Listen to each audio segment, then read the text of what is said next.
Medusa's Coil by ZealiaBBishop. The drive toward Cape Girardeau had been through unfamiliar country, and as the late afternoon light grew golden and half dreamlike, I realized that I must have directions if I expected to reach the town before night. I did not care to be wandering about these bleak southern Missouri lowlands after dark, for roads were poor and the November cold rather formidable in an open roadster.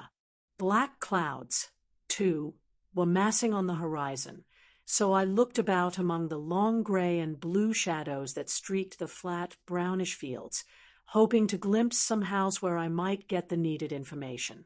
It was a lonely and deserted country, but at last I spied a roof among a clump of trees near the small river on my right, perhaps a full half-mile from the road, and probably reachable by some path or drive upon which I would presently come.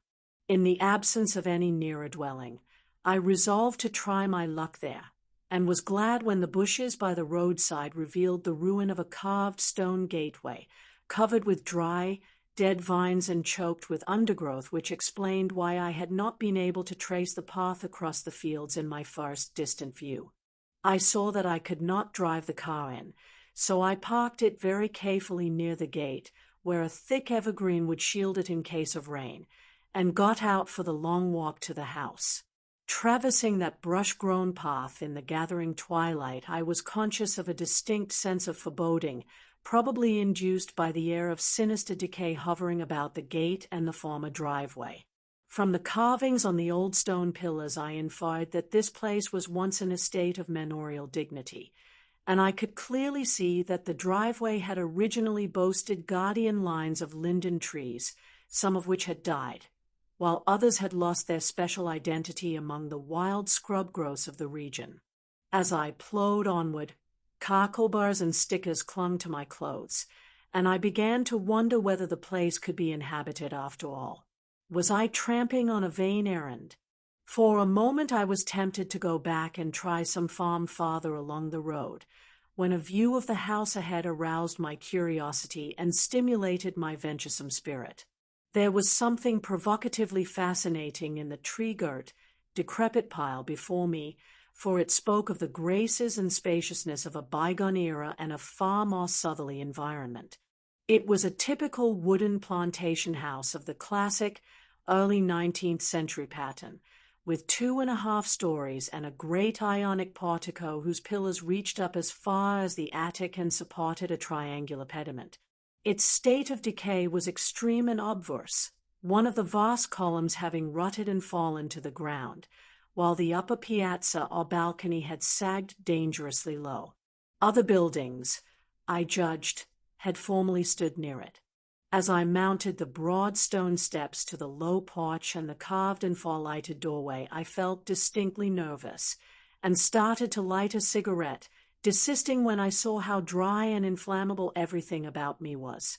Though now convinced that the house was deserted, I nevertheless hesitated to violate its dignity without knocking, so I tugged at the rusty iron knocker until I could get it to move, and finally set up a cautious rapping which seemed to make the whole place shake and rattle.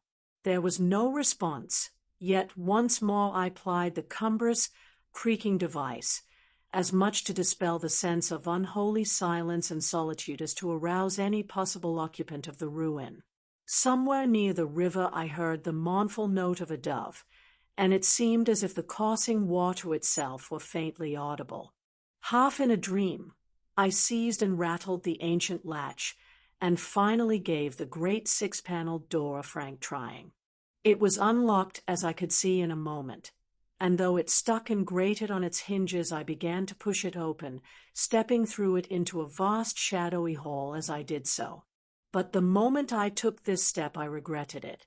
It was not that a legion of specters confronted me in that dim and dusty hall with the ghostly empire furniture, but that I knew at once that the place was not deserted after all.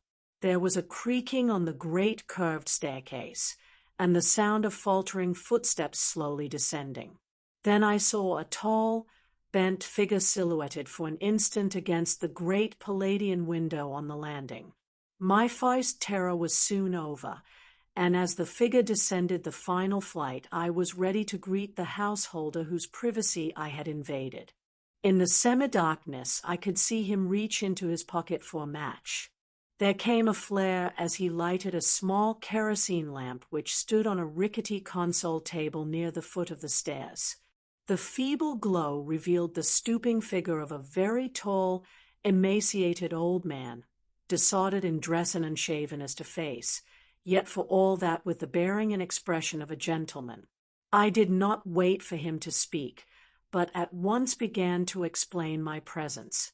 You'll pardon my coming in like this, but when my knocking didn't raise anybody, I concluded that no one lived here.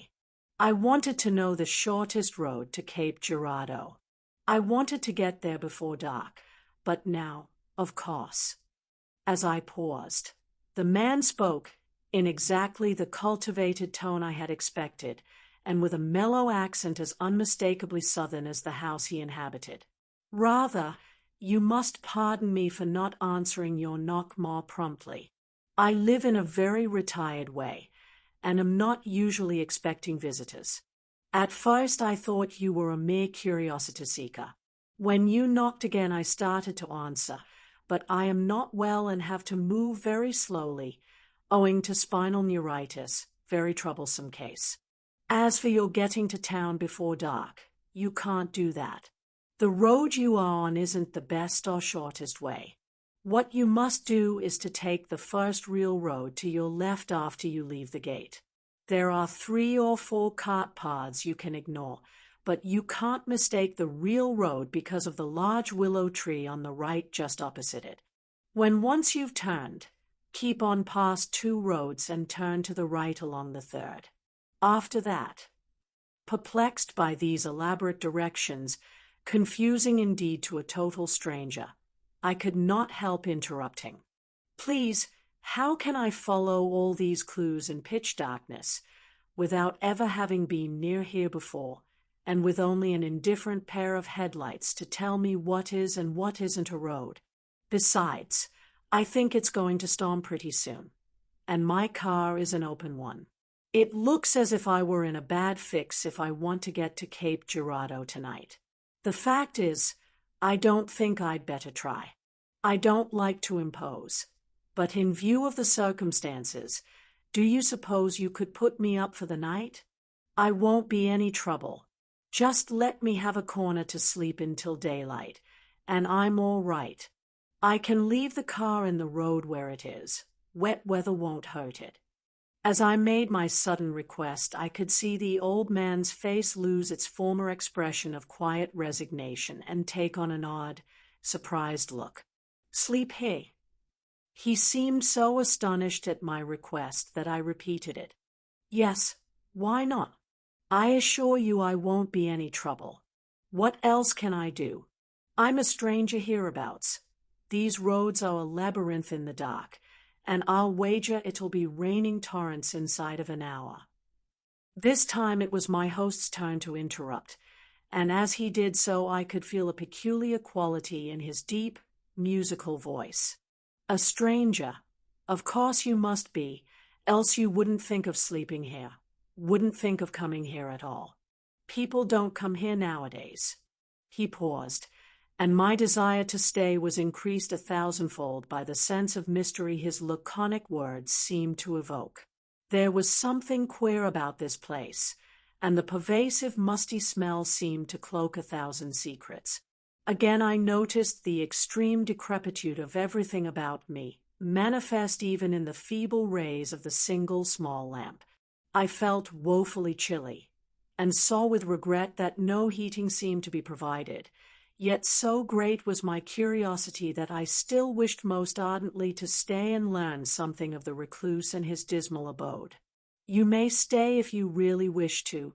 You can come to no harm that I know of. Others claim there are certain peculiarly undesirable influences here. As for me, I stay because I have to. With my curiosity still more heightened, I prepared to take my host at his word, and followed him slowly upstairs when he motioned me to do so. It was very dark now, and faint pattering outside told me that the threatened rain had come. I would have been glad of any shelter, but this was doubly welcome because of the hints of mystery about the place and its master. For an incurable lover of the grotesque, no more fitting haven could have been provided. There was a second-floor corner room in less unkempt shape than the rest of the house, and into this my host led me, setting down his small lamp and lighting a somewhat larger one. From the cleanliness and contents of the room, and from the books ranged along the walls, I could see that I had not guessed amiss in thinking the man a gentleman of taste and breeding. He was a hermit and eccentric, no doubt, but still had standards and intellectual interests. As he waved me to a seat, I began a conversation on general topics, and was pleased to find him not at all taciturn. If anything, he seemed glad of someone to talk to, and did not attempt to swerve the discourse from personal topics. He was, I learned, one Antoine de Russy, of an ancient, powerful, and cultivated line of Louisiana planters. More than a century ago, his grandfather, a younger son, had migrated to southern Missouri and founded a new estate in the lavish ancestral manner, building this pillared mansion and surrounding it with all the accessories of a great plantation. There had been, at one time, as many as 200 Negroes in the cabins which stood on the flat ground in the ground that the river had now invaded, and to hear them singing and laughing and playing the banjo at night was to know the fullest charm of a civilization and social order now sadly extinct. In front of the house, where the great guardian oaks and willows stood, there had been a lawn like a broad green carpet, always watered and trimmed, and with flag-stoned, flower-bordered walks curving through it. Riverside, for such the place was called, had been a lovely and idyllic homestead in its day, and my host could recall it when many traces of its best period still lingered. It was raining hard now, with dense sheets of water beating against the insecure roof, walls, and windows, and sending in drops through 1,000 chinks and crevices. Moisture trickled down to the floor from unsuspected places, and the mounting wind rattled the rotting, loose-hinged shutters outside. But I minded none of this, nor even thought of my roadster outside beneath the trees, for I saw that a story was coming. Incited to reminiscence, my host made a move to show me to sleeping quarters, but kept on recalling older, better days. Soon, I saw, I might learn why he lived alone in that ancient place, and why his neighbors thought it full of undesirable influences. His voice was very musical as he spoke on, and his tale soon took a turn which left me no chance to grow drowsy. Yes, Riverside was built in 1816, and my father was born here in 1828. He died young, so young I can just barely remember him. In 64, he was killed in the war, 7th Louisiana Infantry, CSA, for he went back to the old home to enlist. My grandfather was too old to fight, yet he lived on to be 95, and helped my mother bring me up. Good bringing up, too. I'll give them credit. We always had strong traditions, high notions of honor, and my grandfather saw to it that I grew up the way de Russes have grown up generation after generation, ever since the Crusades. We weren't quite wiped out financially, and managed to get on very comfortably after the war.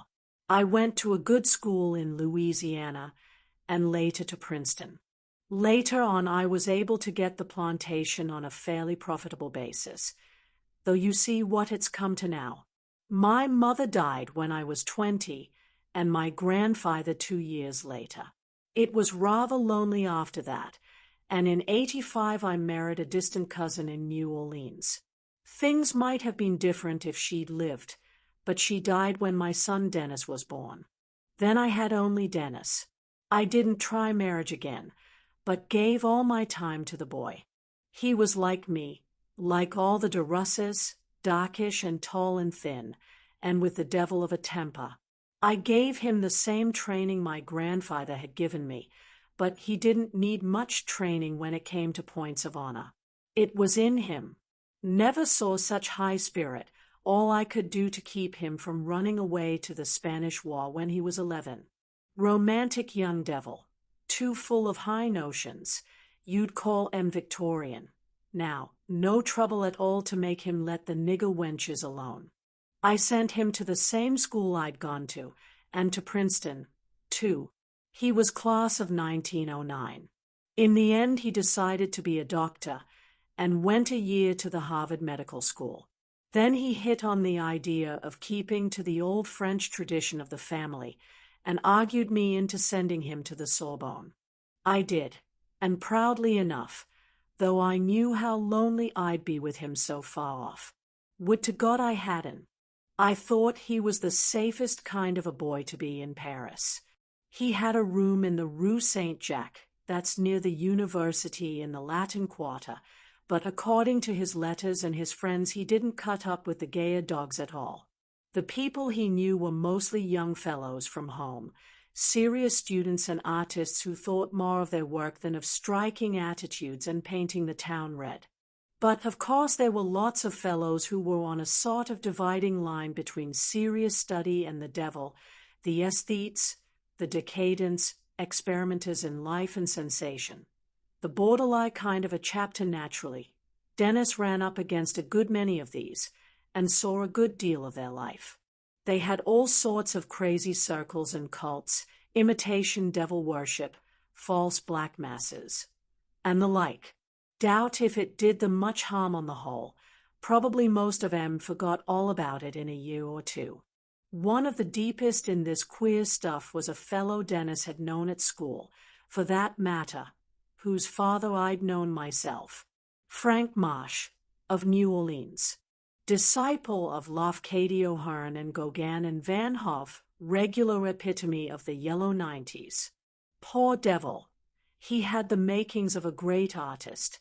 At that, Marsh was the oldest friend Dennis had in Paris, so as a matter of course they saw a good deal of each other, to talk over old times at St. Clair Academy, and all that. The boy wrote me a good deal about him, and I didn't see any especial harm when he spoke of the group of mystics Marsh ran with. It seems there was some cult of prehistoric Egyptian and Carthaginian magic having a rage among the Bohemian element on the left bank, some nonsensical thing that pretended to reach back to forgotten sources of hidden truth in lost African civilizations, the Great Zimbabwe and dead Atlantean cities in the Hoggar region of the Sahara, and that had a lot of gibberish connected with snakes and human hair. At least, I called it gibberish then. Dennis used to quote Marsh as saying odd things about the veiled facts behind the legend of Medusa's snaky locks, and behind the later Ptolemaic myth of Berenice, who offered up her hair to save her husband-brother, and had it set in the sky as the constellation Coma Berenices. I don't think this business made much impression on Dennis until the night of the queer ritual at Marsh's rooms when he met the priestess. Most of the devotees of this cult were young fellows, but the head of it was a young woman who called herself Tarnatisis, letting it be known that her real name, her name in this latest incarnation, as she put it, was Musseline Bedard. She claimed to be the left-handed daughter of Marquis de Chemot, and seemed to have been both a petty artist and an artist's model before adopting this more lucrative magical profession. Someone said she had lived for a time in the West Indies, Martinique, I think, but she was very reticent about herself. Part of her pose was a great show of austerity and holiness, but I don't think the more experienced students took that very seriously. Dennis, though, was far from experienced, and wrote me fully 10 pages of slush about the goddess he had discovered. If I'd only realized his simplicity, I might have done something, but I never thought a puppy infatuation like that could mean much. I felt absurdly sure that Dennis' touchy personal honor and family pride would always keep him out of the most serious complications. As time went on, though, his letters began to make me nervous. He mentioned this Musseline more and more, and his friends less and less, and began talking about the cruel and silly way they declined to introduce her to their mothers and sisters. He seems to have asked her no questions about herself, and I don't doubt but that she filled him full of romantic legendary concerning her origin and divine revelations and the way people slighted her. At length I could see that Dennis was altogether cutting his own crowd and spending the bulk of his time with this alluring priestess. At her especial request, he never told the old crowd of their continual meetings, so nobody over there tried to break the affair up. I suppose she thought he was fabulously rich, for he had the air of a patrician, and people of a certain class think all aristocratic Americans are wealthy. In any case, she probably thought this a rare chance to contract a genuine right-hand alliance with a really eligible young man. By the time my nervousness burst into open advice, it was too late. The boy had lawfully married her, and wrote that he was dropping his studies and bringing the woman to Riverside. He said she had made a great sacrifice and resigned her leadership of the magical cult, and that henceforth she would be merely a private gentlewoman, the future mistress of Riverside, and mother of Durusses to come. Well, sir, I took it the best way I could. I knew that sophisticated continentals have different standards from our old American ones, and anyway, I really knew nothing against the woman. A charlatan, perhaps, but why necessarily any worse? I suppose I tried to keep as naive as possible about such things in those days, for the boy's sake.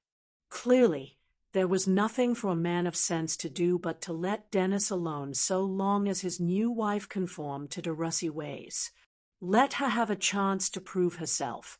Perhaps she wouldn't hurt the family as much as some might fear. So I didn't raise any objections or ask any penitence. The thing was done, and I stood ready to welcome the boy back, whatever he brought with him. They got here 3 weeks after the telegram telling of the marriage. Mosseline was beautiful, and I could see how the boy might very well get foolish about her. She did have an air of breeding, and I think to this day she must have had some strain of good blood in her. She was apparently not much over 20, of medium size, fairly slim, and as graceful as a tigress in posture and motions. Her complexion was a deep olive, and her eyes were large and very dark. She had small, classically regular features, though not quite clean-cut enough to suit my taste, and the most singular head of jet-black hair that I ever saw. I didn't wonder that she had dragged the subject of hair into her magical cult, for with that heavy profusion of it the idea must have occurred to her naturally. Coiled up, it made her look like some oriental princess in a drawing of Aubrey Beardsley's. Hanging down her back, it came well below her knees and shone in the light as if it possessed some separate, unholy vitality of its own. I would almost have thought of Medusa or Berenice myself without having such things suggested to me upon seeing and studying that hair. Sometimes I thought it moved slightly of itself and tended to arrange itself in distinct ropes or strands, but this may have been sheer illusion. She brushed it incessantly and seemed to use some sort of preparation on it. I got the notion once, a curious, whimsical notion, that it was a living thing which she had to feed in some strange way. All nonsense, but it added to my feeling of constraint about her and her hair. For I can't deny that I failed to like her wholly, no matter how hard I tried. Something about her repelled me subtly, and I could not help weaving morbid and macabre associations about everything connected with her. Her complexion called up thoughts of Babylon, Atlantis, Lemuria, and the terrible forgotten dominations of an elder world.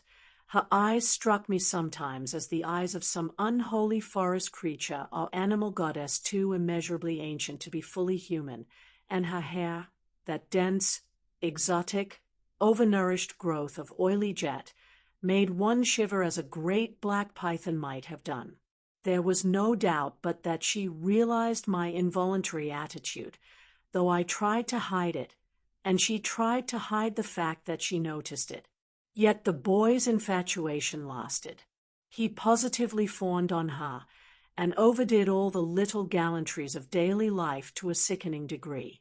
She appeared to return the feeling, though I could see it took a conscious effort to make her duplicate his enthusiasms and extravagances. For one thing, I think she was piqued to learn that we weren't as wealthy as she had expected. It was a bad business, all told. I could see that sad undercurrents were arising. Dennis was half hypnotized with puppy love and began to grow away from me as he felt my shrinking from his wife. This kind of thing went on for months, and I saw that I was losing my only son, the boy who had formed the center of all my thoughts and acts for the past quarter of a century. Musseline seemed to be a good wife enough in those early months, and our friends received her without any quibbling or questioning. I was always nervous, though, about what some of the young fellows in Paris might write home to their relatives after the news of the marriage spread around. Despite the woman's love of secrecy, it couldn't remain hidden forever. Indeed, Dennis had written a few of his closest friends, in strict confidence, as soon as he was settled with her at Riverside. I got to staying more and more alone in my room with my failing health as an excuse. It was about that time that my present spinal neuritis began to develop. Dennis didn't seem to notice the trouble or take any interest in me and my habits and affairs, and it hurt me to see how callous he was getting. I began to get sleepless and often racked my brain in the night to try to find out what really was the matter, what it really was that made my new daughter-in-law so repulsive and even dimly horrible to me. Oddly, the only ones who seemed to share my uneasiness were the servants. The darkies around the house seemed very sullen in their attitude toward her, and in a few weeks all save the few who were strongly attached to our family had left. These few, old Scipio and his wife Sarah, the cook Delilah, and Mary, Scipio's daughter, were as civil as possible, but plainly revealed that their new mistress commanded their duty rather than their affection. They stayed in their own remote part of the house as much as possible. McCabe, our white chauffeur, was insolently admiring rather than hostile, and another exception was a very old Zulu woman said to have come from Africa over 100 years before, who had been a sort of leader in her small cabin as a kind of family pensioner. Old Suffernisba always showed reverence whenever Musseline came near her, and one time I saw her kiss the ground where her mistress had walked. Blacks are superstitious animals, and I wondered whether Musseline had been talking any of her mystical nonsense to our hands in order to overcome their evident dislike. Well, that's how we went on for nearly half a year. Then, in the summer of 1916, things began to happen. Toward the middle of June, Dennis got a note from his old friend Frank Marsh, telling of a sort of nervous breakdown which made him want to take a rest in the country. It was postmarked New Orleans, for Marsh had gone home from Paris when he felt the collapse coming on, and seemed a very plain though polite bid for an invitation from us. Marsh, of course, knew that Musseline was here, and asked very courteously after her. Dennis was sorry to hear of his trouble and told him at once to come along for an indefinite visit. Marsh came, and I was shocked to notice how he had changed since I had seen him in his earlier days. He was a smallish, lightish fellow, with blue eyes and an undecided chin. And now I could see the effects of drink, and I don't know what else in his puffy eyelids, enlarged nose paws, and heavy lines around the mouth. I reckon he had taken his pose of decadence pretty seriously, and set out to be as much of a Rimbaud, Baudelaire, or Lautremont as he could. And yet he was delightful to talk to, for like all decadents he was exquisitely sensitive to the color and atmosphere and names of things, admirably, thoroughly alive, and with whole records of conscious experience in obscure, shadowy fields of living and feeling which most of us pass over without knowing they exist. I was glad of the visit, for I felt it would help to set up a normal atmosphere in the house again. And that's what it really seemed to do at first, for, as I said, Marsh was a delight to have around. He was as sincere and profound an artist as I ever saw in my life, and I certainly believe that nothing on earth mattered to him except the perception and expression of beauty. When he saw an exquisite thing, or was creating one, his eyes would dilate until the light irises went nearly out of sight, leaving two mystical black pits in that weak, delicate, chalk-like face. Black pits opening on strange worlds which none of us could guess about. When he reached here, though, he didn't have any chances to show this tendency, for he had, as he told Dennis, gone quite stale. It seems he had been very successful as an artist of a bizarre kind, like Fuseli or Goya or Seymour Clark Ashton Smith, but had suddenly become played out. The world of ordinary things around him had ceased to hold anything he could recognize as beauty of enough force and poignancy to arouse his creative faculty. He had often been this way before, but this time he could not invent any new, strange, or outre sensation or experience which would supply the needed illusion of fresh beauty or stimulating adventurous expectancy. He was like a Deitel or a des Essence at the most jaded point of his curious orbit. Mosseline was away when Marsh arrived. She hadn't been enthusiastic about his coming, and had refused to decline an invitation from some of our friends in St. Louis which came about that time for her and Dennis. Dennis, of course, stayed to receive his guest, but Mosseline had gone on alone.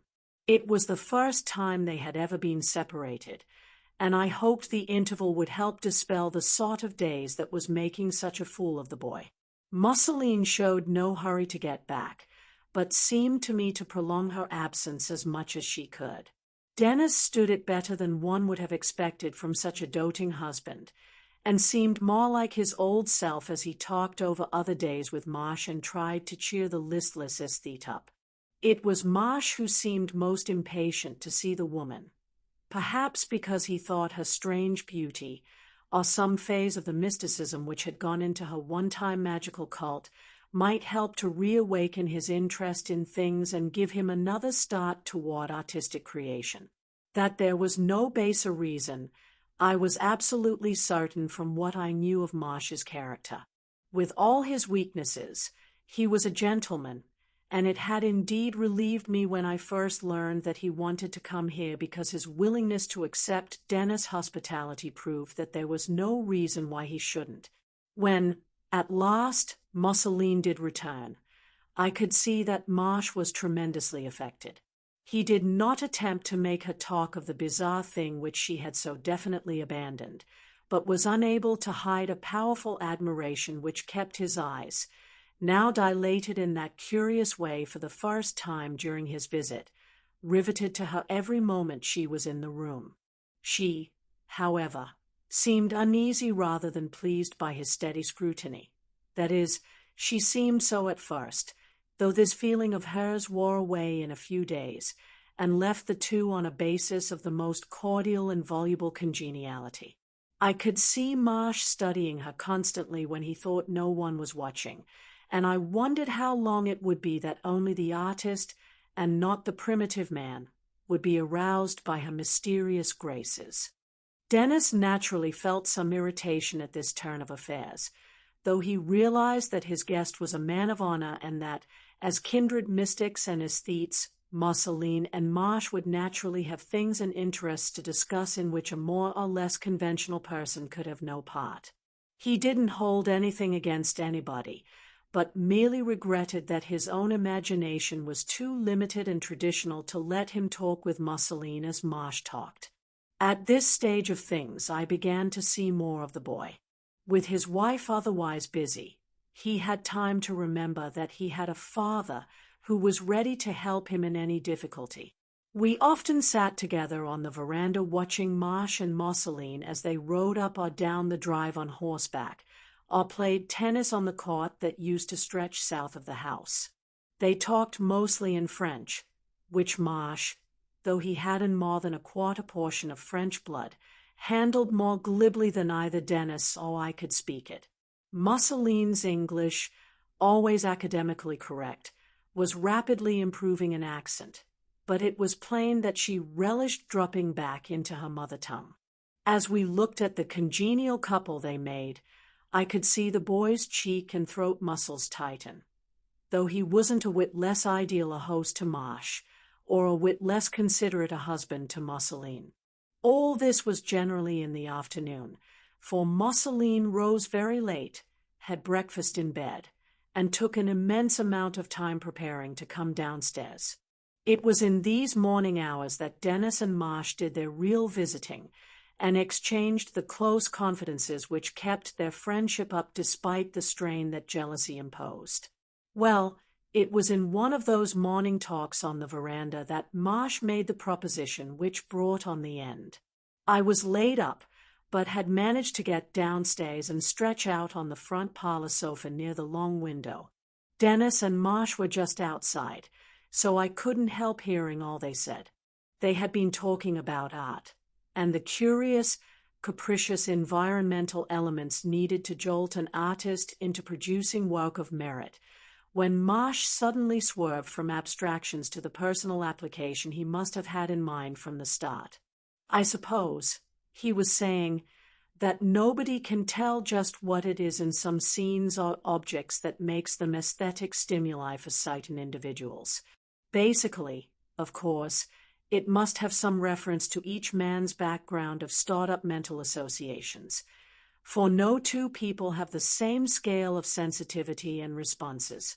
For some of us, all ordinary things have ceased to have any emotional or imaginative significance, but no one responds in the same way to exactly the same extraordinary thing. Now take me, for instance.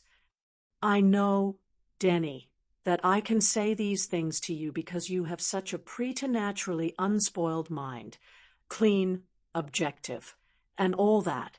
You won't misunderstand.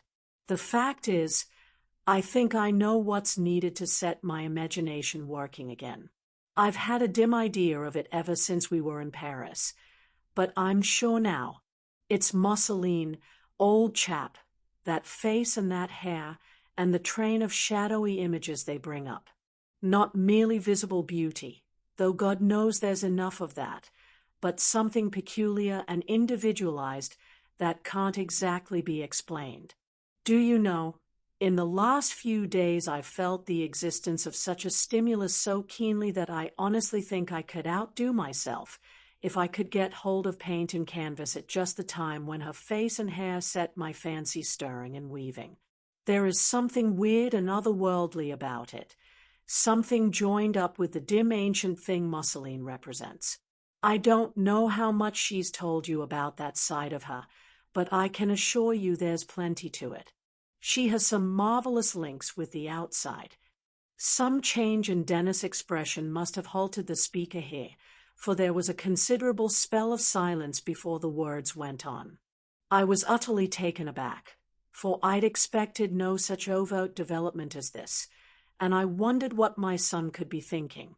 My heart began to pound violently, and I strained my ears in the frankest of intentional eavesdropping. Then Marsh resumed. Of course you're jealous. I know how a speech like mine must sound, but I can swear to you that you needn't be. Dennis did not answer, and Marsh went on. To tell the truth, I could never be in love with Musseline. I couldn't even be a cordial friend of hers in the warmest sense. Why, damn it all, I feel like a hypocrite talking with her these days as I've been doing. The case simply is that one phase of her half hypnotizes me in a certain way, a very strange, fantastic, and dimly terrible way, just as another phase half hypnotizes you in a much more normal way. I see something in her, or to be psychologically exact, something through her or beyond her, that you don't see at all, something that brings up a vast pageantry of shapes from forgotten abysses, and makes me want to paint incredible things whose outlines vanish the instant I try to envisage them clearly. Don't mistake, Denny, your wife is a magnificent being, a splendid focus of cosmic forces who has a right to be called divine if anything on earth has. I felt a clearing of the situation at this point, for the abstract strangeness of Marsh's expressed sentiment, plus the flattery he was now heaping on Mussolini, could not fail to disarm and mollify one as fondly proud of his consort as Dennis always was. Marsh evidently caught the change himself, for there was more confidence in his tone as he continued. "I must paint her, Denny, must paint that hair, and you won't regret it. There's something more than mortal about that hair, something more than beautiful." He paused, and I wondered what Dennis could be thinking. Was Marsh's interest actually that of the artist alone, or was he merely infatuated as Dennis had been? I had thought, in their school days, that he had envied my boy, and I dimly felt that it might be the same now. On the other hand, something in that talk of artistic stimulus had rung amazingly true, so that the more I pondered, the more I was inclined to take the stuff at face value. Dennis seemed to do so, too, for although I could not catch his low-spoken reply, I could tell by the effect it produced that it must have been affirmative. There was a sound of someone slapping another on the back, and then a grateful speech from Marsh that I was long to remember. "That's great, Denny, and just as I told you, you'll never regret it. In a sense, I'm half doing it for you. You'll be a different man when you see it. It'll put you back where you used to be, give you a waking up and a sort of salvation, but you can't see what I mean as yet. Just remember old friendship, and don't get the idea that I'm not the same old bird." I rose perplexedly as I saw the two stroll off across the lawn, arm in arm. What could Marsh have meant by his strange and almost ominous reassurance? The more my fears were quieted in one direction, the more they were aroused in another. Look at it in any way I could, it seemed to be rather a bad business. But matters got started just the same. Dennis fixed up an attic room with skylights, and Marsh sent for all sorts of painting equipment. Everyone was rather excited about the new venture, and I was at least glad that something was on foot to break the brooding tension. Soon the sittings began, and we all took them quite seriously, for we could see that Marsh regarded them as important artistic events. Danny and I used to go quietly about the house as though something sacred were occurring. With Mussolini, though, it was a different matter, as I began to see at once. Whatever Marsh's reactions to the sittings may have been, hers were painfully obverse. Every possible way she betrayed a frank and commonplace infatuation for the artist, and would repulse Dennis' marks of affection whenever she dared. Oddly, I noticed this more vividly than Dennis himself, and tried to devise some plan for keeping the boy's mind easy until the matter could be straightened out. There was no use in having him excited about it if it could be helped. In the end, I decided that Dennis had better be away while the disagreeable situation existed. I could represent his interests well enough at this end, and sooner or later Marsh would finish the picture and go. My view of Marsh's honor was such that I did not look for any worse developments. When the matter had blown over, and Mussolini had forgotten about her new infatuation, it would be time enough to have Dennis on hand again. So I wrote a long letter to my marketing and financial agent in New York and cooked up a plan to have the boy summoned there for an indefinite time. I had the agent write him that our affairs absolutely required one of us to go east, and of course my illness made it clear that I could not be the one. It was arranged that when Dennis got to New York he would find enough plausible matters to keep him busy as long as I thought he ought to be away. The plan worked perfectly, and Dennis started for New York without the least suspicion. Mussolini and Marsh went with him in the car to Cape Girardeau, where he caught the afternoon train to St. Louis. They returned about dark, and as McCabe drove the car back to the stables I could hear them talking on the veranda. This time I resolved to do some intentional eavesdropping, so quietly went down to the front parlor and stretched out on the sofa near the window. At first I could hear nothing, but very shortly there came a sound as of a chair being shifted, followed by a short, sharp breath, and a sort of inarticulately hurt exclamation from Musseline. Then I heard Marsh speaking in a strained, almost formal voice. "I'd enjoy working tonight, if you're not too tired." Musseline's reply was in the same hurt tone which had marked her exclamation. She used English, as he had done. "Oh, Frank, is that really all you care about? Forever working? Can't we just sit out in this glorious moonlight?" He answered impatiently, his voice showing a certain contempt beneath the dominant quality of artistic enthusiasm. "Moonlight? Good God, what cheap sentimentality! For a supposedly sophisticated person, you surely do hang on to some of the crudest claptrap that ever escaped from the dime novels. With art at your elbow, you have to think of the moon. Or perhaps it makes you think of the rude dance around the stone pillars at Hautai. Hell, how you used to make those goggle-eyed yaps stare. But no, I suppose you've dropped all that now. No more Atlantean magic or hair snake rites for Madame de Russie. I'm the only one to remember the old things, the things that came down through the temples of Tarnet and called on the ramparts of Zimbabwe. But I won't be cheated of that remembrance, all that is weaving itself into the thing on my canvas, the thing that is going to capture wonder and crystallize the secrets of 7 to 5,000 years. Musseline interrupted in a voice full of mixed emotions.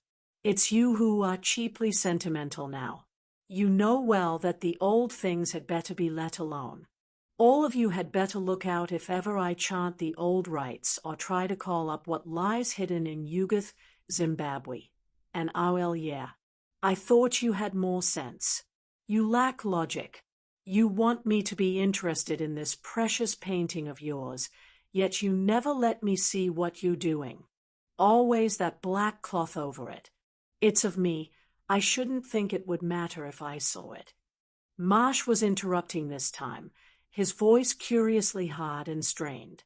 "No, not now. You'll see it in due time. You say it's of you. Yes, it's that. But it's more.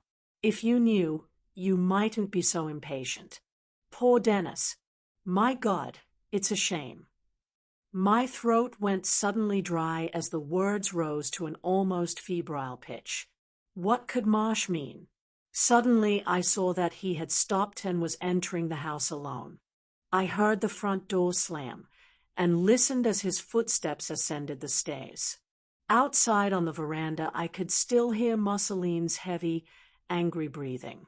I crept away sick at heart, feeling that there were grave things to ferret out before I could safely let Dennis come back.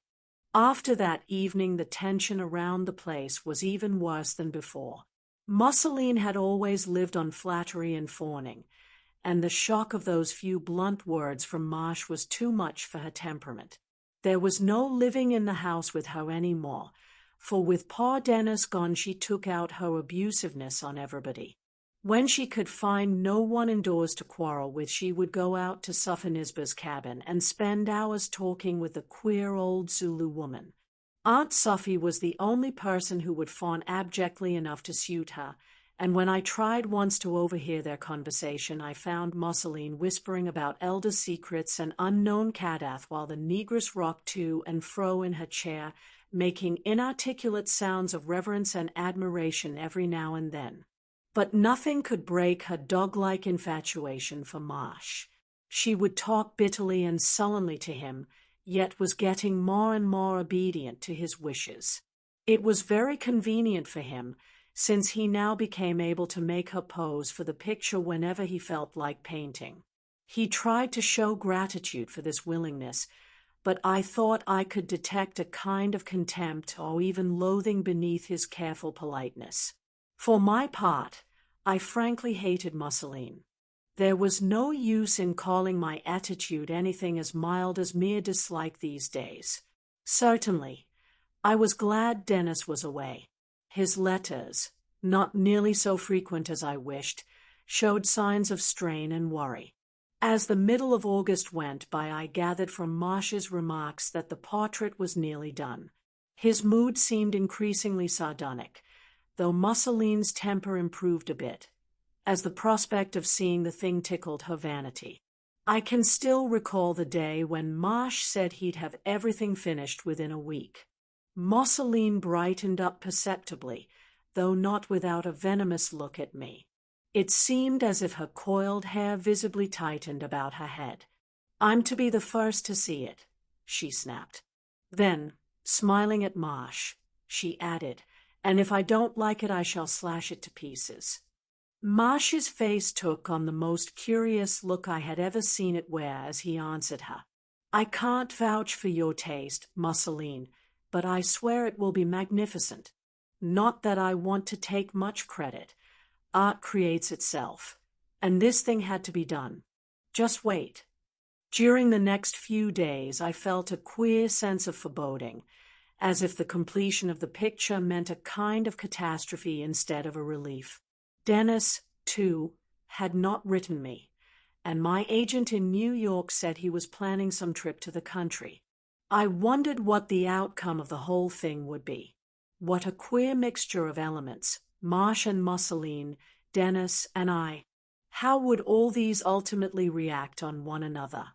When my fears grew too great, I tried to lay them all to my infirmity, but that explanation never quite satisfied me. Well, the thing exploded on Tuesday, the 26th of August. I had risen at my usual time and had breakfast, but was not good for much because of the pain in my spine. It had been troubling me badly of late, and forcing me to take opiates when it got too unbearable. Nobody else was downstairs except the servants, though I could hear Mussoline moving about in her room. Marsh slept in the attic next his studio, and had begun to keep such late hours that he was seldom up till noon. About 10 o'clock the pain got the better of me, so that I took a double dose of my opiate and lay down on the parlor sofa. The last I heard was Mussoline's pacing overhead. Poor creature, if I had known. She must have been walking before the long mirror admiring herself. That was like her, vain from start to finish, reveling in her own beauty, just as she reveled in all the little luxuries Dennis was able to give her. I didn't wake up till near sunset, and knew instantly how long I had slept from the golden light and long shadows outside the window. Nobody was about, and a sort of unnatural stillness seemed to be hovering over everything. From afar, though, I thought I could sense a faint howling, wild and intermittent, whose quality had a slight but baffling familiarity about it. I'm not much for psychic premonitions, but I was frightfully uneasy from the start. There had been dreams, even worse than the ones I had been dreaming in the weeks before, and this time they seemed hideously linked to some black and festering reality. The whole place had a poisonous air. Afterward, I reflected that certain sounds must have filtered through to my unconscious brain during those hours of drugged sleep. My pain, though, was very much eased, and I rose and walked without difficulty. Soon enough I began to see that something was wrong. Marsh and Mussoline might have been riding, but someone ought to have been getting dinner in the kitchen. Instead, there was only silence except for that faint, distant howl or wail, and nobody answered when I pulled the old-fashioned bell card to summon Scipio. Then, chancing to look up, I saw the spreading stain on the ceiling, the bright red stain that must have come through the floor of Mussoline's room. In an instant I forgot my crippled back and hurried upstairs to find out the worst. Everything under the sun raced through my mind as I struggled with the dampness-warped door of that silent chamber, and most hideous of all was a terrible sense of malign fulfillment and fatal expectedness. I had, it struck me, known all along that nameless horrors were gathering, that something profoundly evil had gained a foothold under my roof from which only blood and tragedy could result. The door gave at last, and I stumbled into the large room beyond, all dim from the branches of the great trees outside the windows. For a moment I could do nothing but flinch at the faint evil odor that immediately struck my nostrils. Then, turning on the electric light and glancing around, I glimpsed a nameless blasphemy on the yellow and blue rug. It lay face down in a great pool of dark, thickened blood, and had the gory print of a shod human foot in the middle of its naked back. Blood was spattered everywhere, on the walls, furniture, and floor. My knees gave way as I took in the sight, so that I had to stumble to a chair and slump down. The thing had obviously been a human being, though its identity was not easy to establish at first, since it was without clothes and had most of its hair hacked and torn from the scalp in a very crude way. It was of a deep ivory color, and I knew that it must have been mousseline. The shoe print on the back made the thing seem all the more hellish. I could not even picture the strange, loathsome tragedy which must have taken place while I slept in the room below. When I raised my hand to wipe my dripping forehead, I saw that my fingers were sticky with blood. I shuddered, then realized that it must have come from the knob of the door which the unknown murderer had forced shut behind him as he left. He had taken his weapon with him, it seemed, for no instrument of death was visible here. As I studied the floor, I saw that a line of sticky footprints like the one on the body led away from the horror to the door. There was another blood trail, too, and of a less easily explainable kind, a broadish, continuous line, as if marking the path of some huge snake. At first I concluded it must be due to something the murderer had dragged after him. Then, noting the way some of the footprints seemed to be superimposed on it, I was forced to believe that it had been there when the murderer left. But what crawling entity could have been in that room with the victim and her assassin, leaving before the killer when the deed was done? As I asked myself this question, I thought I heard fresh bursts of that faint, distant wailing. Finally, rousing myself from a lethargy of horror, I got on my feet again and began following the footprints. Who the murderer was, I could not even faintly guess, nor could I try to explain the absence of the servants. I vaguely felt that I ought to go up to Marsh's attic quarters, but before I had fully formulated the idea, I saw that the bloody trail was indeed taking me there. Was he himself the murderer? Had he gone mad under the strain of the morbid situation and suddenly run amok? In the attic corridor, the trail became faint, the prints almost ceasing as they merged with the dark carpet. I could still, however, discern the strange single path of the entity which had gone first, and this led straight to the closed door of Marsh's studio, disappearing beneath it at a point about halfway from side to side. Evidently, it had crossed the threshold at a time when the door was wide open. Sick at heart, I tried the knob and found the door unlocked. Opening it, I paused in the waning north light to see what fresh nightmare might be waiting me. There was certainly something human on the floor, and I reached for the switch to turn on the chandelier. But as the light flashed up, my gaze left the floor and its horror, that was Marsh, poor devil, to fix itself frantically and incredulously upon the living thing that cowered and stared in the open doorway leading to Marsh's bedroom. It was a tousled, wild-eyed thing, crusted with the dried blood and carrying in its hand a wicked machete which had been one of the ornaments of the studio wall. Yet even in that awful moment I recognized it as one whom I had thought more than 1,000 miles away. It was my own boy Dennis, or the maddened wreck which had once been Dennis. The sight of me seemed to bring back a trifle of sanity, or at least of memory, in the poor boy. He straightened up and began to toss his head about as if trying to shake free from some enveloping influence.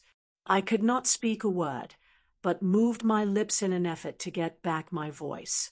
My eyes wandered for a moment to the figure on the floor in front of the heavily draped easel, the figure toward which the strange blood trail led, and which seemed to be tangled in the coils of some dark, ropey object. The shifting of my glance apparently produced some impression in the twisted brain of the boy, for suddenly he began to mutter in a hoarse whisper, the purport of which I was soon able to catch. I had to exterminate her. She was the devil. the summit of high priestess of all evil, the spawn of the pit. Marsh knew and tried to warn me. Good old Frank. I didn't kill him, though I was ready to before I realized.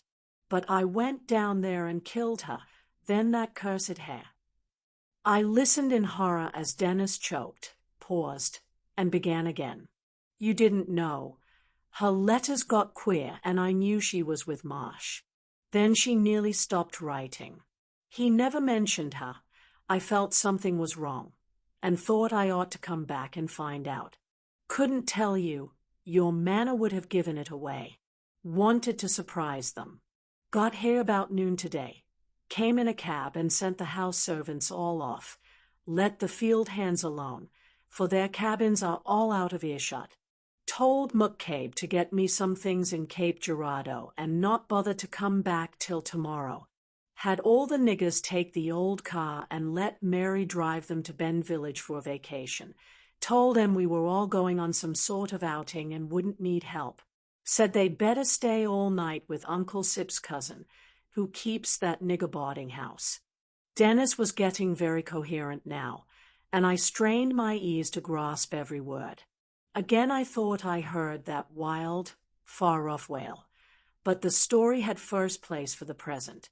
Saw you sleeping in the parlor, and took a chance you wouldn't wake up. Then went upstairs on the quiet to hunt up Marsh, and that woman. The boy shuddered as he avoided pronouncing Mussoline's name.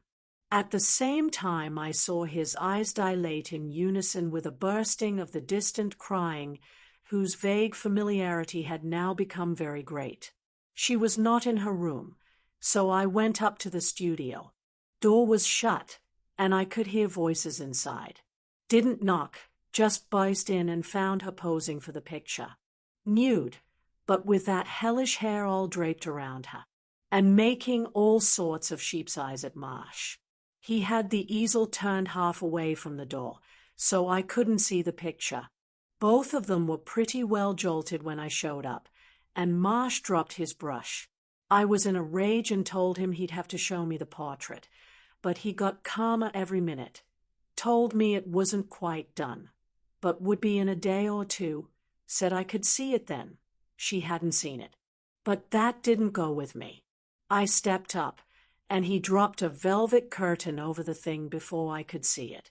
He was ready to fight before letting me see it, but she stepped up and sided with me. Said we ought to see it. Frank got horribly worked up and gave me a punch when I tried to get at the curtain. I punched back and seemed to have knocked him out. Then I was almost knocked out myself by the shriek that creature gave. She'd drawn aside the hangings herself and had caught a look at what Marsh had been painting. I wheeled around and saw her rushing like mad out of the room. Then I saw the picture. Madness flared up in the boy's eyes again as he got to this place, and I thought for a minute he was going to spring at me with his machete. But after a pause he partly steadied himself. Oh God, that thing. Don't ever look at it. Burn it with the hangings around it and throw the ashes into the river. Marsh knew and was warning me. He knew what it was, what that woman, that leopardess, or gorgon, or lamia, or whatever she was, actually represented. He tried to hint to me ever since I met her in his Paris studio, but it couldn't be told in words. I thought they all wronged her when they whispered horrors about her, but this picture has caught the whole secret, the whole monstrous background. God, but Frank is an artist. That thing is the greatest piece of work any living soul has produced since Rembrandt. It's a crime to burn it, but it would be a greater crime to let it exist, just as it would have been an abhorrent sin to let that she-demon exist any longer. The minute I saw it, I understood what she was and what part she played in the frightful secret that has come down from the days of Chulhu and the Elder Ones, the secret that was nearly wiped out when Atlantis sunk, but that kept half alive in hidden traditions and allegorical myths and furtive, midnight cult practices. She was the real thing. It wasn't any fake. It would have been merciful if it had been a fake. It was the old, hideous shadow that philosophers never dared mention, the thing hinted of in the Necronomicon and symbolized in the Easter Island colossi. She thought we couldn't see through, that the false front would hold till we had bartered away our immortal souls. And she was half right. She'd have got me in the end. She was only waiting. But Frank, good old Frank, was too much for her. He knew what it all meant, and painted it.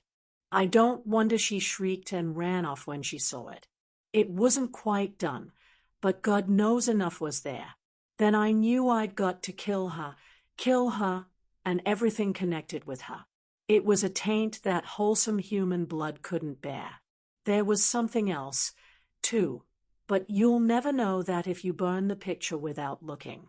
I staggered down to her room with this machete that I got off the wall here, leaving Frank still knocked out.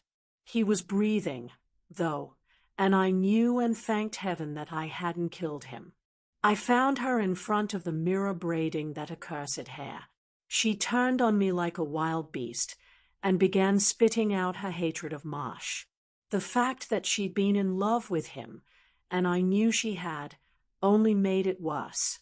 For a minute I couldn't move, and she came within an ace of completely hypnotizing me. Then I thought of the picture, and the spell broke. She saw the breaking in my eyes, and must have noticed the machete too.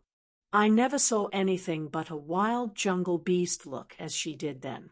She sprang for me with claws out like a leopard's, but I was too quick. I swung the machete, and it was all over.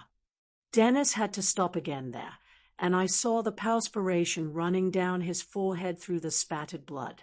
But in a moment he hoarsely resumed. I said it was all over, but God, some of it had only just begun. I felt I had fought the legions of Satan, and put my foot on the back of the thing I had annihilated. Then I saw that blasphemous braid of coarse black hair began to twist and squirm of itself. I might have known it. It was all in the old tales. That damnable hair had a life of its own that couldn't be ended by killing the creature herself. I knew I'd have to burn it, so I started to hack it off with the machete. God, but it was devilish work. Tough, like iron wires, but I managed to do it. And it was loathsome the way the big braid writhed and struggled in my grasp. About the time I had the last strand cut or pulled off, I heard the eldritch wailing from behind the house. It's still going, off and on. I don't know what it is, but it must be something springing from this hellish business. It half seems like something I ought to know but can't quite place. It got my nerves the first time I heard it, and I dropped the severed braid in my fright. Then I got a worse fright, for in another second the braid had turned on me and began to strike venomously with one of its ends, which had knotted itself up like a sort of grotesque head. I struck out with the machete, and it turned away. Then, when I had my breath again, I saw that the monstrous thing was crawling along the floor by itself like a great black snake. I couldn't do anything for a while, but when it vanished through the door I managed to pull myself together and stumble after it. I could follow the broad, bloody trail, and I saw it led upstairs. It brought me here, and may heaven curse me if I didn't see it through the doorway, striking at poor dazed Marsh like a maddened rattler as it had struck at me, finally coiling around him as a python would. He had begun to come to, but that abominable serpent thing got him before he was on his feet. I knew that all of that woman's hatred was behind it, but I hadn't the power to pull it off. I tried, but it was too much for me. Even the machete was no good. I couldn't swing it freely, or it would have slashed Frank to pieces. So I saw those monstrous coils tighten, saw poor Frank crushed to death before my eyes, and all the time that awful faint howling came from somewhere beyond the fields. That's all. I pulled the velvet cloth over the picture, and I hope it'll never be lifted. The thing must be burnt. I couldn't pry the coils off poor, dead Frank, They clung to him like a leech and seemed to have lost their motion altogether. It's as if that snaky rope of hair had a kind of perverse fondness for the man it killed. It's clinging to him, embracing him. You'll have to burn poor Frank with it, but for God's sake don't forget to see it in ashes. That and the picture. They must both go. The safety of the world demands that they go. Dennis might have whispered more, but a fresh burst of distant wailing cut us short. For the first time we knew what it was, for a westerly veering wind brought articulate words at last. We ought to have known long before, since sounds much like it had often come from the same source. It was wrinkled Suphanisba, the ancient Zulu witchwoman who had fawned on Mussolini, keening from her cabin in a way which crowned the horrors of this night my tragedy. We could both hear some of the things she howled, and knew that secret and primordial bonds linked this savage sorceress with that other inheritor of elder secrets who had just been extirpated. Some of the words she used betrayed her closeness to demonic and Palestinian traditions. Ia, Shub-Niggurath, Yaalaya, Ngagi Nbulubwana and Lullo. Yo, poor Missy Tarnet, poor Missy Isis. Mars Klulu, come up out into water and git yo chili. She done dade. Dahain got no Mrs. No Mo, Mars Klulu. All Sophie, she know, all Sophie. She done got de black stone out in big Zimbabwe in all Afriky. All Sophie, she done dance in de moonshine round de crocodile stone before de Nbangas catch her and sell her to de ship folks. No mo Tarnet. No mo Isis. No mo witchwoman to keep de fire goin' in de big stone place. Yo. Ngagi Bulubwana Emlolo. Ia. Shub-Niggurath. She dade. All Sophie know. That wasn't the end of the wailing, but it was all I could pay attention to. The expression on my boy's face showed that it had reminded him of something frightful, and the tightening of his hand on the machete boded no good. I knew he was desperate, and sprang to disarm him if possible before he could do anything more. But I was too late. An old man with a bad spine doesn't count for much physically. There was a struggle, but he had done for himself before many seconds were over. I'm not sure yet but that he tried to kill me, too. His last panting words were something about the need of wiping out everything that had ever been connected with Mussolini, either by blood or marriage. I wonder to this day that I didn't go stark mad in that instant, or in the moments and hours afterward. In front of me was the slain body of my boy, the only human being I had to cherish, and 10 feet away, in front of that shrouded easel, was the body of his best friend, with a nameless coil of horror wound around it. Below was the scalped corpse of that she-monster about whom I was half ready to believe anything. I was too dazed to analyze the probability of the hair story, and even if I had not been, that dismal howling from Aunt Sophie's cabin would have been enough to quiet doubt. If I'd been wise, I'd have done just what poor Dennis told me to, burned the picture and the body-grasping hair at once and without curiosity, but I was too shaken to be wise. I suppose I muttered foolish things over my boy, and then I remembered that the night was wearing on and that the servants would be back in the morning. It was plain that a matter like this could never be explained, and I knew that I must cover things up and invent a story. That coil of hair around Marsh was a monstrous thing. I didn't dare touch it, and the longer I looked at it, the more horrible things I noticed about it. One thing gave me a start. I won't mention it, but it partly explained the need for feeding the hair with queer oils as Mussolini had always done. In the end, I decided to bury all 3 bodies in the cellar with quicklime, which I knew we had in the storehouse. It was a night of hellish work. I dug 3 graves, my boy's a long way from the other 2, for I didn't want him to be near either the woman's body or her hair. I was sorry I couldn't get the coil from around poor Marsh. It was terrible work getting them all down to the cellar. I used blankets in carting the woman and the poor devil with the coil around him. Then I had to get 2 barrels of lime from the storehouse. God must have given me strength, for I not only moved them both but filled all 3 graves without a hitch. Some of the lime I made into whitewash. I had to take a stepladder and fix over the parlor ceiling where the blood had oozed through, and I burned nearly everything in Mussoline's room, scrubbing the walls and floor and heavy furniture. I washed up the attic studio, too, and the trail and footprints that led there, and all the time I could hear old Sophie's wailing in the distance. The devil must have been in that creature to let her voice go on like that, but she always was howling queer things. That's why the field niggers didn't get scared or curious that night.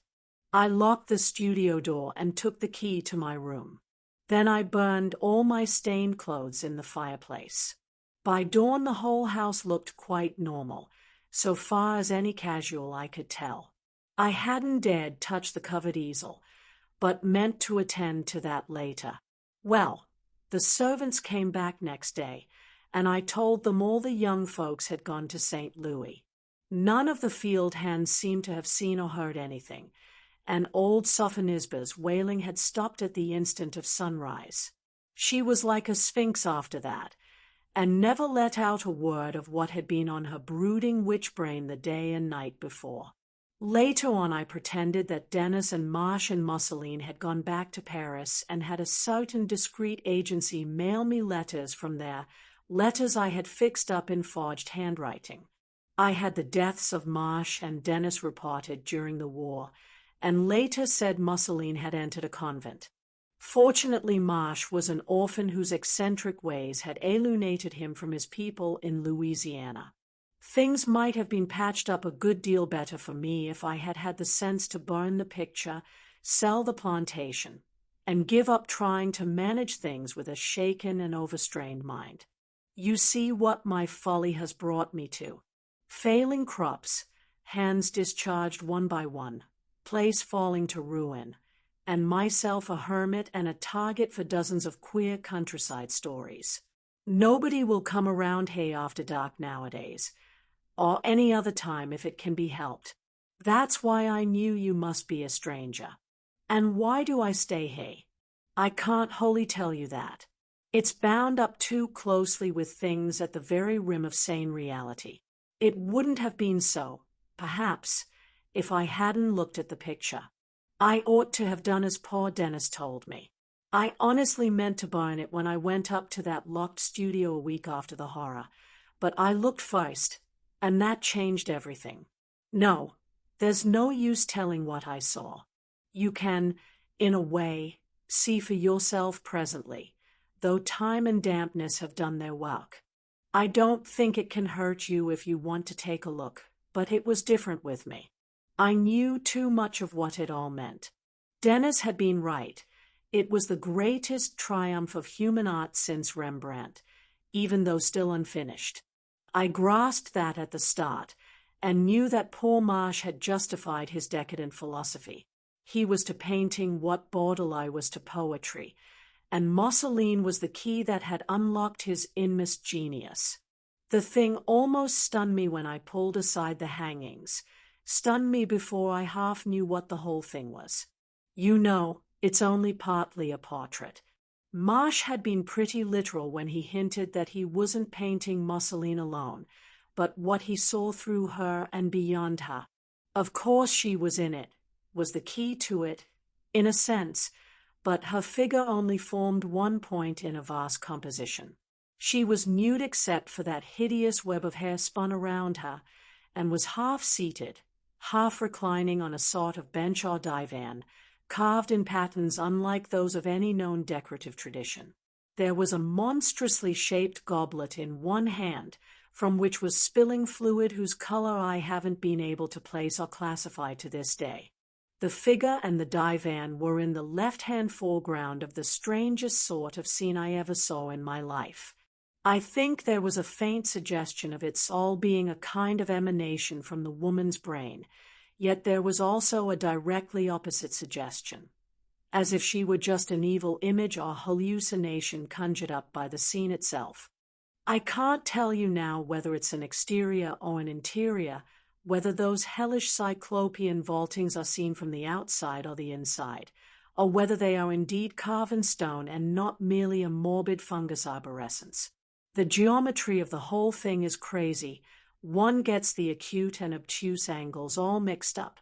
And God, the shapes of nightmare that float around in that perpetual demon twilight. The blasphemies that lurk and leer and hold a witch's sabbat with that woman as a high priestess.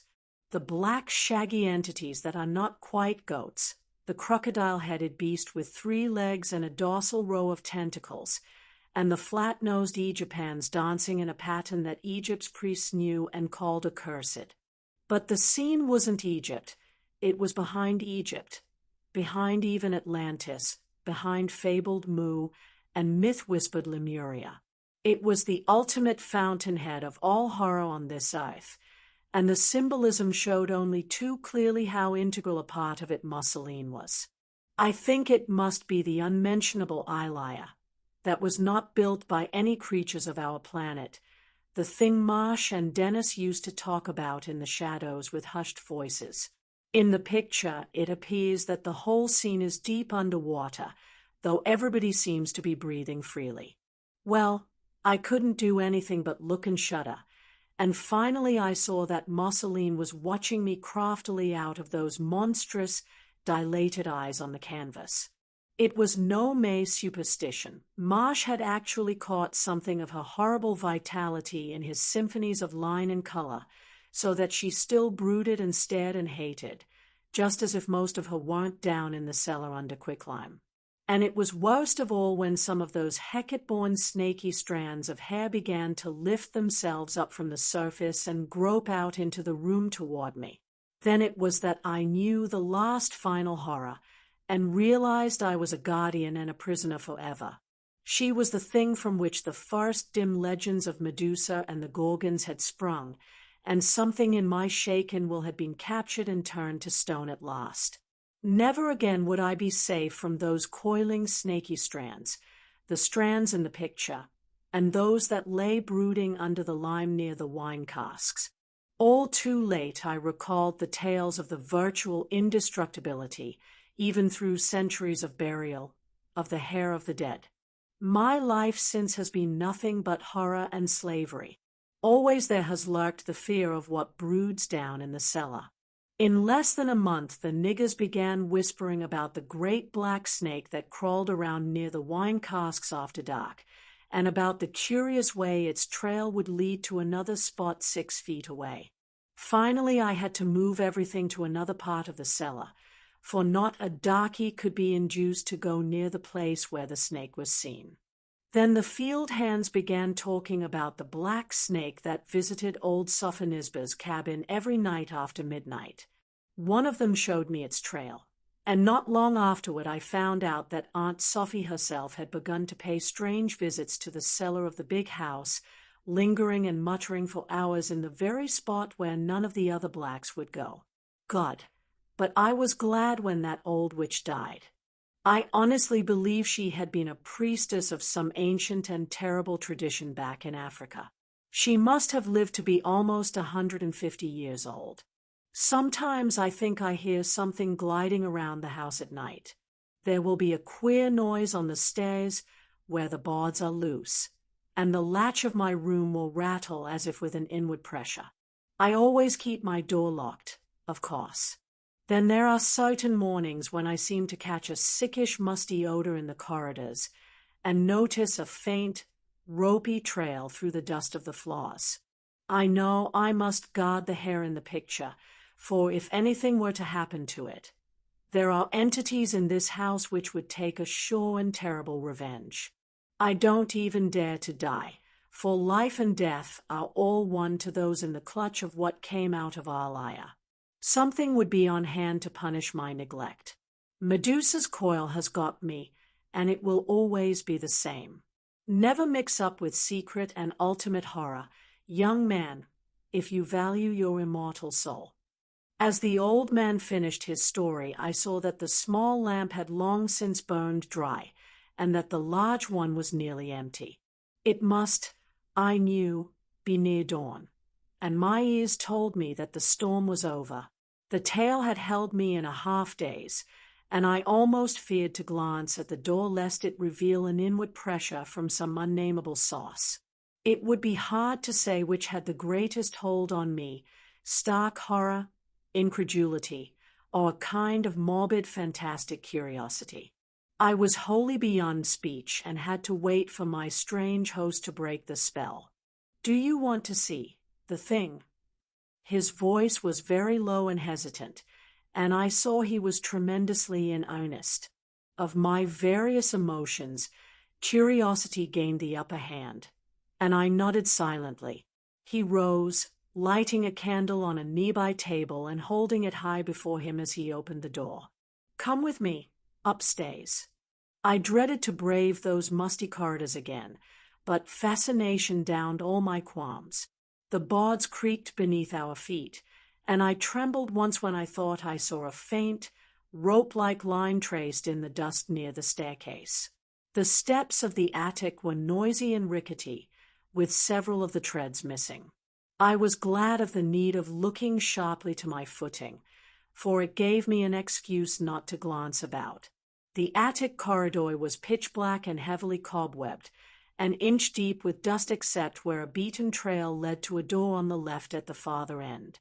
As I noticed the rotting remains of a thick carpet, I thought of the other feet which had pressed it in bygone decades, of these, and of one thing which did not have feet. The old man took me straight to the door at the end of the beaten path, and fumbled a second with the rusty latch. I was acutely frightened now that I knew the picture was so close, yet dared not retreat at this stage. In another moment my host was ushering me into the deserted studio. The candle light was very faint, yet served to show most of the principal features. I noticed the low, slanting roof, the huge enlarged dormer, the curios and trophies hung on the walls, and most of all, the great shrouded easel in the center of the floor. To that easel de Russi now walked, drawing aside the dusty velvet hangings on the side turned away from me, and motioning me silently to approach.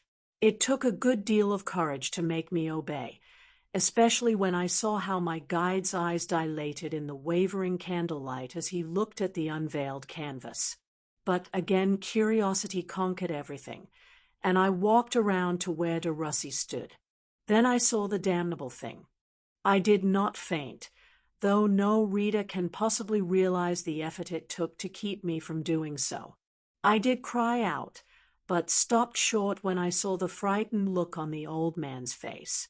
As I had expected, the canvas was warped, moldy, and scabrous from dampness and neglect, but for all that I could trace the monstrous hints of evil cosmic outsideness that lurked all through the nameless scene's morbid content and perverted geometry. It was, as the old man had said, a vaulted, columned hell of mingled black masses and witches' sabbats, and what perfect completion could have added to it was beyond my power to guess. Decay had only increased the utter hideousness of its wicked symbolism and disease suggestion, for the parts most affected by time were just these parts of the picture which in nature, or in that extracosmic realm that mocked nature, would be likely to decay or disintegrate. The utmost horror of all, of course, was Mussolini, and as I saw the bloated, discolored flesh, I formed the odd fancy that perhaps the figure on the canvas had some obscure, occult linkage with the figure which lay in quicklime under the cellar floor. Perhaps the lime had preserved the corpse instead of destroying it, but could it have preserved those black, malign eyes that glared and mocked at me from their painted hell? And there was something else about the creature which I could not fail to notice, something which de Russi had not been able to put into words, but which perhaps had something to do with Dennis' wish to kill all those of his blood who had dwelt under the same roof with her. Whether Marsh knew, or whether the genius in him painted it without his knowing, none could say. But Dennis and his father could not have known till they saw the picture. Surpassing all in horror was the streaming black hair, which covered the rotting body, but which was itself not even slightly decayed. All I had heard of it was amply verified. It was nothing human, this ropey, sinuous, half-oily, half-crinkly flood of serpent darkness. Vile, independent life proclaimed itself at every unnatural twist and convolution, and the suggestion of numberless reptilian heads at the outturned ends was far too marked to be illusory or accidental. The blasphemous thing held me like a magnet. I was helpless, and did not wonder at the myth of the Gorgon's glance which turned all beholders to stone. Then I thought I saw a change come over the thing. The leering features perceptibly moved, so that the rotting jaw fell, allowing the thick, beast-like lips to disclose a row of pointed yellow fangs. The pupils of the fiendish eyes dilated, and the eyes themselves seemed to bulge outward. And the hair, that accursed hair, it had begun to rustle and wave perceptibly, the snakeheads all turning toward de Russie and vibrating as if to strike. Reason deserted me altogether, and before I knew what I was doing I drew my revolver and sent a shower of 6 steel-jacketed bullets through the shucking canvas. The whole thing at once fell to pieces, even the frame toppling from the easel and clattering to the dust-covered floor. But though this horror was shattered, another had risen before me in the form of de Russie himself, whose maddened shrieks as he saw the picture vanish were almost as terrible as the picture itself had been. With a half-articulate scream of "God, now you've done it," the frantic old man seized me violently by the arm and commenced to drag me out of the room and down the rickety stairs. He had dropped the candle in his panic, but dawn was near, and some faint gray light was filtering in through the dust-covered windows. I tripped and stumbled repeatedly, but never for a moment would my guide slacken his pace. "Run!" he shrieked. "Run for your life. You don't know what you've done. I never told you the whole thing. There were things I had to do. The picture talked to me and told me. I had to guard and keep it. Now the worst will happen.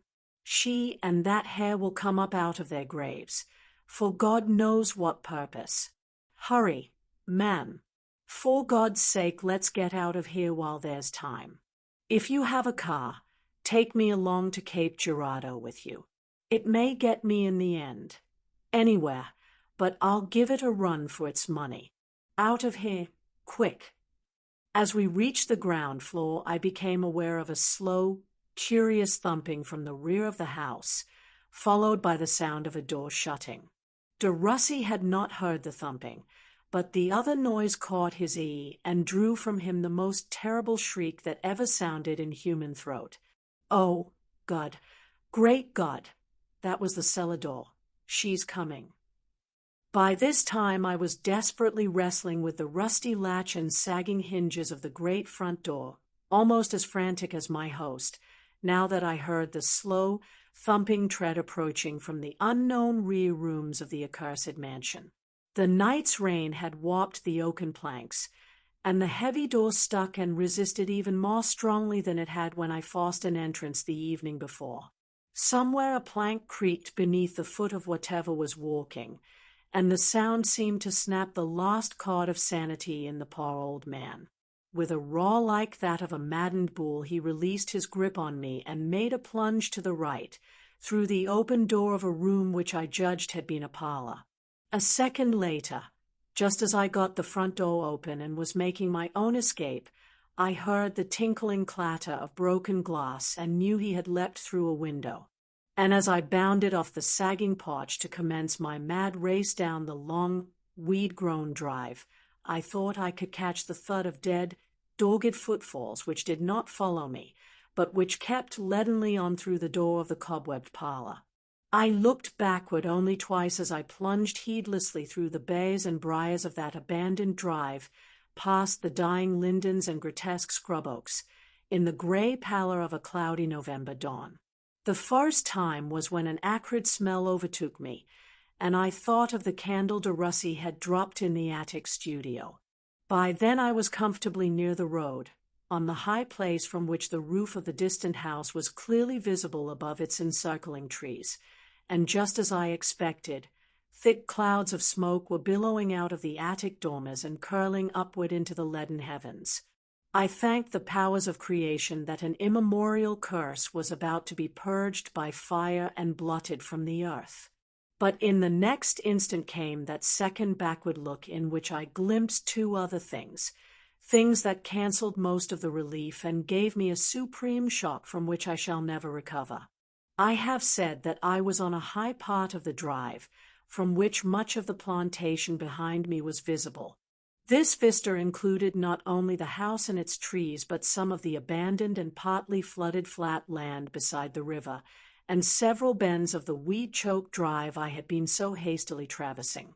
In both of these latter places I now beheld sights, or suspicions of sights, which I wished devoutly I could deny. It was a faint, distant scream which made me turn back again, and as I did so I caught a trace of motion on the dull gray marshy plain behind the house. At that distance human figures are very small, yet I thought the motion resolved itself into two of these, pursued and pursued. I even thought I saw the dark-clothed leading figure overtaken and seized by the bald, naked figure in the rear, overtaken, seized, and dragged violently in the direction of the now burning house. But I could not watch the outcome, for at once a nearer sight obtruded itself, a suggestion of motion among the underbrush at a point some distance back along the deserted drive. Unmistakably, the weeds and bushes and briars were swaying as no wind could sway them, swaying as if some large, swift serpent were wriggling purposefully along on the ground in pursuit of me. That was all I could stand. I scrambled along madly for the gate, heedless of torn clothing and bleeding scratches, and jumped into the roadster parked under the great evergreen tree. It was a bedraggled, rain-drenched sight, but the whelks were unharmed, and I had no trouble in starting the thing. I went on blindly in the direction the car was headed for. Nothing was in my mind but to get away from that frightful region of nightmares and cacodemons, to get away as quickly and as far as gasoline could take me. About 3 or 4 miles along the road a farmer hailed me, a kindly, drawling fellow of middle age and considerable native intelligence. I was glad to slow down and ask directions, though I knew I must present a strange enough aspect. The man readily told me the way to Cape Girardeau, and inquired where I had come from in such a state at such an early hour. Thinking it best to say little, I merely mentioned that I had been caught in the night's rain and had taken shelter at a nearby farmhouse, afterward losing my way in the underbrush trying to find my car. At a farmhouse, eh? Wonder whose it could have been. Ain't nothing standing this side o' Jim Ferris' place across Barker's Creek, and that's all o' 20 miles by the rut. I gave a start, and wondered what fresh mystery this portended, then asked my informant if he had overlooked the large ruined plantation house whose ancient gate bordered the road not far back. Funny ye should recollect that, stranger, must have been here afore some time. But that house ain't there now. Burnt down 5 or 6 years ago, and they did tell some queer stories about it. I shuddered. You mean Riverside, Allman de Russ's place. Queer goin's on there 15 or 20 years ago. Allman's boy married a gal from abroad, and some folks thought she was a mighty odd sort. Didn't like the looks of her. Then she and the boy went off sudden, and later on the Allman said he was killed in the war. But some o' the niggers hinted queer things. Got around at last that the old fellow fell in love with the gal himself and killed her and the boy. That place was sure enough haunted by a black snake, mean that what it may. Then 5 or 6 years ago the old man disappeared and the house burned down. Some do say he was burnt up in it. It was a morning after a rainy night just like this, when lots o' folks heard an awful yellin' across the fields in Alder Russ's voice. When they stopped and looked, they see the house going up in smoke quick as a wink. That place was all like tinder anyhow, rain or no rain. Nobody never seen the old man again, but onced in a while they tell of the ghost of that big black snake gliding around. What do you make of it? Anyhow, you seem to have knowed the place. Didn't ye ever hear tell of the Derussus? What do ye reckon was the trouble with that gal young Dennis married? She kinda made everybody shiver and feel hateful, though ye couldn't never tell why. I was trying to think, but that process was almost beyond me now. The house burned years ago. Then where, and under what conditions, had I passed the night? And why did I know what I knew of these things? Even as I pondered, I saw a hair on my coat sleeve, the short, gray hair of an old man. In the end, I drove on without telling anything. But I did hint that gossip was wronging the poor old planter who had suffered so much. I made it clear, as if from distant but authentic reports wafted among friends, that if anyone was to blame for the trouble at Riverside, it was the woman, Musseline. She was not suited to Missouri ways, I said, and it was too bad that Dennis had ever married her. More I did not intimate, for I felt that the Derussus, with their proudly cherished honor and high, sensitive spirits, would not wish me to say more. They had borne enough, God knows, without the countryside guessing what a demon of the pit, what a gorgon of the elder blasphemers, had come to flaunt their ancient and stainless name. Nor was it right that the neighbors should know that other horror which my strange host of the night could not bring himself to tell me, that horror which he must have learned as I learned it from details in the lost masterpiece of poor Frank Marsh. It would be too hideous if they knew that the one-time heiress of Riverside, the accursed Gorgon or Lamia whose hateful crinkly coil of serpent hair must even now be brooding and twining vampirically around an artist's skeleton in a lime-packed grave beneath a charred foundation, was faintly, subtly, yet unmistakably the scion of Zimbabwe's most primal grovellers. No wonder she owned a link with the old witch-woman Sophonisba, for, though in deceitfully slight proportion, Musseline was a loathsome, bestial thing, and her forebears had come from Africa.